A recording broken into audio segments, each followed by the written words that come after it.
Le défi de notre époque, c'est le temps. Et c'est pour ça que c'est important pour chacun de nous de se repositionner par rapport à cette notion du temps. Et j'ai choisi 2 textes et on va rester sur ces 2 textes. Le premier texte est dans Matthieu 16. On va lire les 3 premiers versets. Et le deuxième texte est dans Éphésiens 5.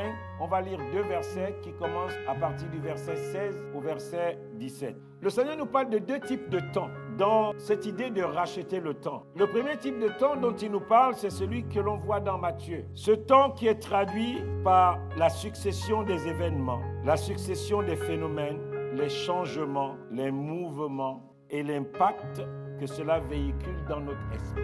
Et ce message-là qui est véhiculé, le Seigneur nous dit que notre responsabilité, c'est de pouvoir réagir par rapport au message qui est véhiculé. Et le Seigneur est en train de leur dire, mais je ne vous comprends pas. Vous savez vous organiser par rapport à la météo. Vous savez vous organiser par rapport à l'état ambiant. Vous savez vous organiser par rapport à vos peurs. Mais vous ne savez pas vous organiser par rapport à ce que moi je vous annonce dès le commencement. Et nous qui sommes les enfants de Dieu aujourd'hui, nés de nouveau, comment nous nous positionnons?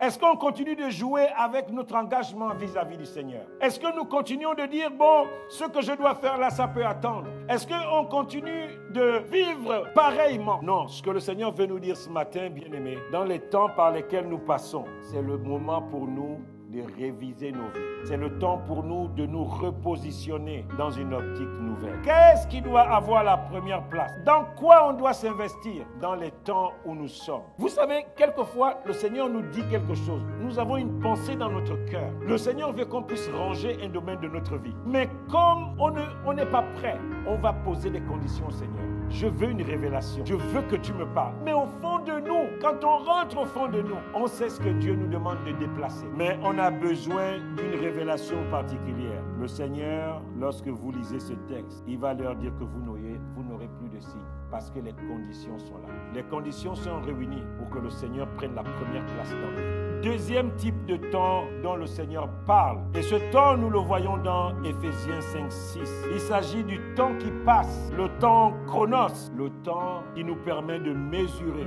notre œuvre pendant notre passage terrestre. Le temps qui passe nous permet de mesurer combien de fois nous sommes investis dans la chose de Dieu.